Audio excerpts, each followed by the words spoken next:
자당의 대통령 후보가 반발함에도 불구하고 11일 전에는 꼭 단일화를 해야 한다라고 주장하는 가장 큰 이유들이 있습니다. 보시죠. 먼저 이겁니다. 돈입니다, 돈. 권영세 비대위원장 얘기부터 들어보시죠. 11일 대통령 선거 후보 등록 이전에 반드시 단일화를 이뤄서 기호 2번 국민의힘 대통령 후보로 세워야 합니다. 우리 진영의 단일 후보에게 기호 2번이라는 강력한 무기를 줘야 이재명 세력에 맞서 싸울 수 있기 때문입니다. 잘 아시다시피 만약에 무소속 후보로 단일화되게 될 경우에는 우리가 선거 운동 비용을 쓸 수도 없고 쓴다 하더라도 그 보전받을 수가 없습니다. 잘 아시다시피 이 선거 운동 대선의 경우에 있어서는 500억이 넘는 비용을 쓰도록 돼 있습니다. 그러나 그 돈을 우리 국민의힘에서 한 푼도 쓸 수 없는 것이고 무소속 후보는 그런 돈을 우선 준비할 수도 없을 것입니다. 국민의힘 지도부가 이렇게 11일까지 단일화해야만 한다라고 주장하는 이유, 첫 번째 돈입니다. 20대 대선 때요, 국민의힘에서 424억을 썼고요, 민주당에서 487억을 썼습니다. 이번 21대 대선은 선관위가 법적으로 588억까지 쓸 수 있게 해놓았습니다. 588억. 정말 쩐의 전쟁인데, 윤기찬 변호사님, 588억까지 쓸 수 있는 이번 대선에서 그래도 좀 대선답게 치르려면 어느 정도 필요할까라고 물어봤더니 최소한 300억 정도는 든다. 공보물, 플래카드, 이게 최소한 잡아도 300억부터 시작하는 게 대선판이다. 11일 넘어가서 만약 한덕수 후보로 단일화된다면 한덕수 후보가 이 300억을 당장에 어떻게 구하겠습니까?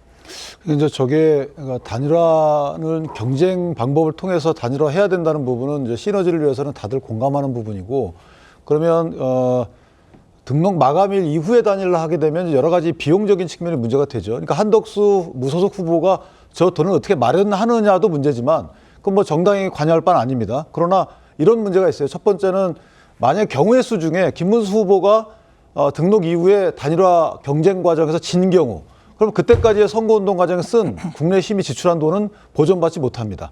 이게 상당히 많습니다. 그리고 그 이후에 만약에 한덕수 후보가 무소속 기호를 달고 하게 되면 실제 국내 힘이 그 선거 비용을 보전해주거나 보태주거나 인원을, 조직 인원 등을 거기에 활용할 수가 없죠. 그렇게 되면 이제 한덕수 후보가 만약에 대선 본선에서 당선되게 되더라도 여러 가지 선거법 위반 고소고발 사건에 시달리게 돼요. 자, 이런 문제가 있기 때문에 시너지가 날 수가 없는 거고, 또 하나는 기호 사용하지 못하는 것에 따른 유권자들의 혼란 또는 여러 가지 착각, 이런 것에 따라서 지지표가 사표가 될 가능성이 커요.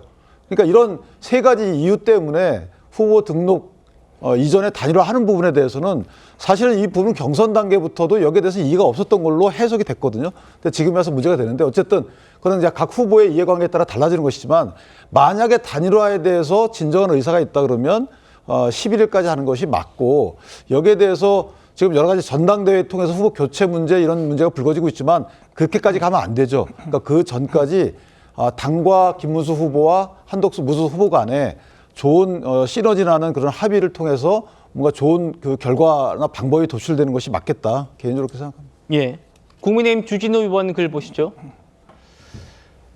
김문수 후보는 지금 일주일 선거운동 더 하고 15일, 16일에 여론조사하자 이렇게 주장하지만, 주진우 의원 얘기는 그 일주일 차이가 수백억짜리다.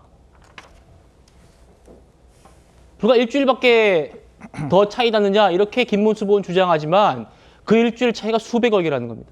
설 변호사님. 네. 만약에 11일 이후에 한덕수 후보가 단일화 이겼어요. 그래도 이제 11일 날 이미 그러면 무소속으로 본 후보 등록을 했기 때문에 국민의힘에 지금 그 당비를 쓸 수 없다는 거잖아요. 네.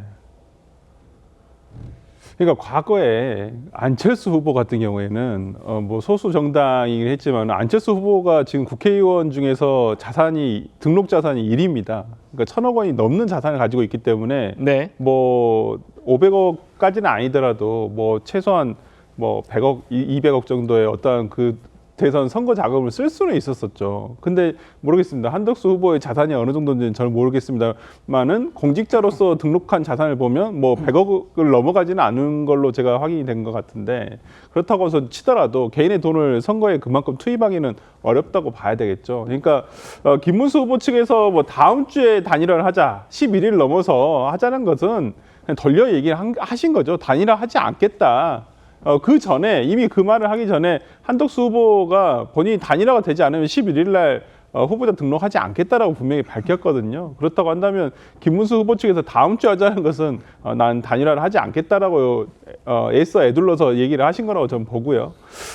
그에 따라서 그 위험 부담 특히나 뭐 근데 지금 뭐 제가 봤을 때는 그 11일 이후에 단일화에 대한 논의는 더 이상은 없을 것 같아요. 제 생각 같아서는. 왜 그러냐면 한덕수 후보가 11일 날까지 만약에 단일화가 되지 않는다고 한다면 등록하지 않을 것이고 뭐 어쩔 수 없이 국민의힘으로서는 김문수 후보를 지금 공식 후보로 내세울 수밖에 없지 않을까라는 생각이 들어서 어떤 뭐 이러한 무소속 한덕수 후보에 대한 뭐 당내 비용과 관련한 집행 부분 이런 논의는 더 이상 없을 것이다. 근데 지금 이제 국민의힘 내부적으로 많은 의원들이 걱정을 하는 것은 조금이나마 지금 굉장히 제가 봤을 때는 한덕수 후보가 되건 김문수 후보가 되건 어려운 싸움이에요. 그 지금 판세 자체가 굉장히 어려운 상황인데 여기서 조금이라도 조금 1%라도 더 얻어서 조금의 가능성을 높여보자라는 의미가 있는데